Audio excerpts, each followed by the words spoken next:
Les rendez-vous s'enchaînent au Salon Your Future. On est toujours en direct du Parc des Princes. On va parler d'Epitech Digital School pour parler forcément parfois un choix que les jeunes peuvent se faire. Est-ce que j'ai envie de faire la tech? Est-ce que je veux faire du commerce? Peut-être qu'on peut faire les deux. En Et tout cas, chez Epitech Digital School, ça va être possible. Pour en parler, je suis avec Laura Hassan. Bonjour Laura. bonjour Anthony, enchanté. Enchanté, merci d'avoir accepté notre invitation. Vous êtes directrice générale d'Epitech Digital School. Alors justement, est-ce que vous voulez bien nous en dire un petit peu plus sur les formations que vous proposez?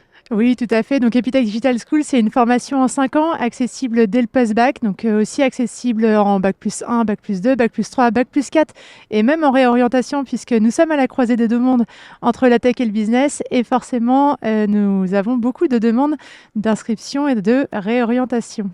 Justement, qu'est-ce qui va distinguer les programmes de Epitech Digital School des autres écoles de commerce et d'ingénieurs?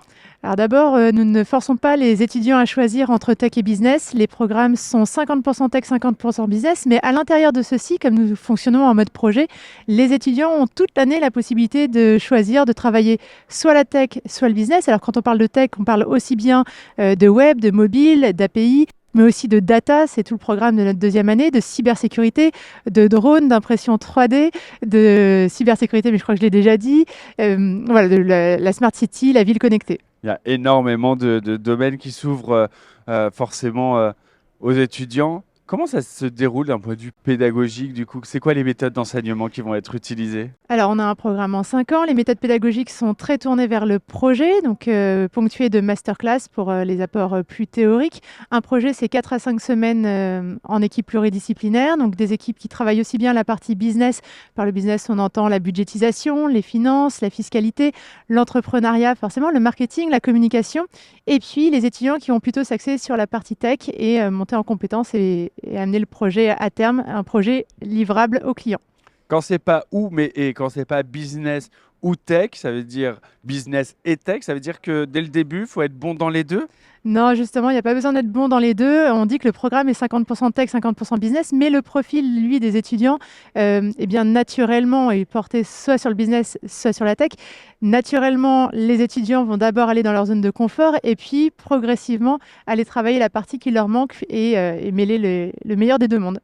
Laura Hassan, ça va être quoi les débouchés derrière, les débouchés professionnels pour vos diplômés? Les débouchés sont énormes. On dit aujourd'hui qu'il y a 85% des métiers qui n'existent pas encore. On sait que seuls 22% des entreprises sont en phase avec leur transformation digitale ou transformation numérique.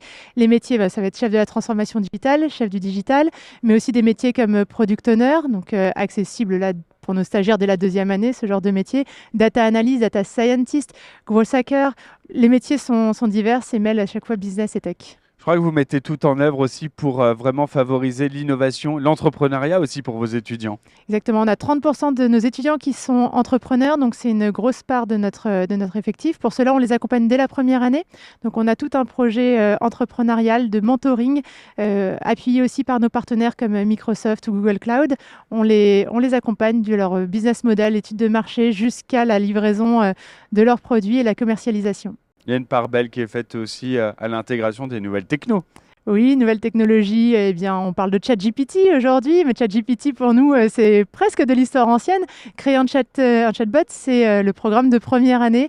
Aujourd'hui, on est sur la partie intelligence artificielle et machine learning pour faire aller plus loin nos étudiants, puisque ChatGPT existant, nous n'allons pas nous arrêter là. Évidemment, quand on parle de business, de tech, c'est le monde de demain, mais c'est le monde en lui-même qui s'ouvre. C'est quoi la place de l'international, mais aussi de la diversité culturelle? C'est indispensable. On a des étudiants de toutes les nationalités qui sont inscrits sur nos 3 campus, donc Paris, Bordeaux et Lyon, mais aussi la possibilité en troisième année de partir vivre un semestre à l'international, Barcelone, Berlin, Bruxelles, New York, chaque ville ayant sa spécialité dans le programme. Des partenariats aussi qui sont noués avec des entreprises, des institutions. De très gros partenariats, que ce soit des TPE, des PME, mais aussi les GAFAM. Un partenariat très important avec Microsoft. Il n'y a que 35 écoles qui peuvent rentrer dans le partenariat Microsoft Learn dont on fait partie. Ça permet à nos étudiants d'avoir accès à toutes les ressources donc, de certification Microsoft. On est très fiers de faire partie de ce programme, mais aussi Google Cloud. Il n'y a que 3 écoles qui peuvent faire partie du programme Google Cloud Partner.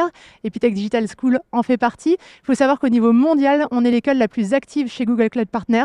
Donc voilà, on n'en est pas peu fiers, mais on a plein d'autres partenariats dans sa vie. Vous avez bien raison. Si là, il y a des jeunes qui nous regardent, qui hésitent entre business, entre tech, et forcément, ils entendent un écho, ils se disent, ah, mais c'est certainement la solution. C'est quoi les conseils que vous leur donneriez? D'abord, de venir découvrir l'école. On a beaucoup de journées portes ouvertes, bon, ça comme toutes les écoles, mais on a des DigiClubs, donc ce sont des ateliers qui sont gratuits, ouverts à tous dès la seconde. Donc en fait, ne pas attendre l'année de terminale qui peut être un petit peu stressante, surtout avec Parcoursup. On est hors Parcoursup, donc voilà, venir visiter les campus, participer à nos DigiClubs qui permettent de toucher la cybersécurité, la data, monter sa boîte, voilà, tout ça, des temps très courts, des temps de 2 heures. On peut cumuler plusieurs ateliers. Le deuxième conseil, c'est de ne pas attendre Parcoursup puisque nos inscriptions ont commencé dès septembre-octobre en fait, de l'année de terminale. Et aujourd'hui, en janvier, nous sommes déjà à un taux de remplissage de 80% de nos effectifs. Bravo. Merci Laura Hassan, directrice générale de Epitech Digital School. Merci de nous avoir présenté Avec cette grand plaisir. école qui donne envie de se lancer et qui certainement a fait écho aux plus jeunes qui nous regardent. Merci beaucoup. Avec plaisir, on vous attend. Et nous, on continue à vous parler de ce qui se passe ici au Parc des Princes. C'est le Salon Your Future. À tout de suite.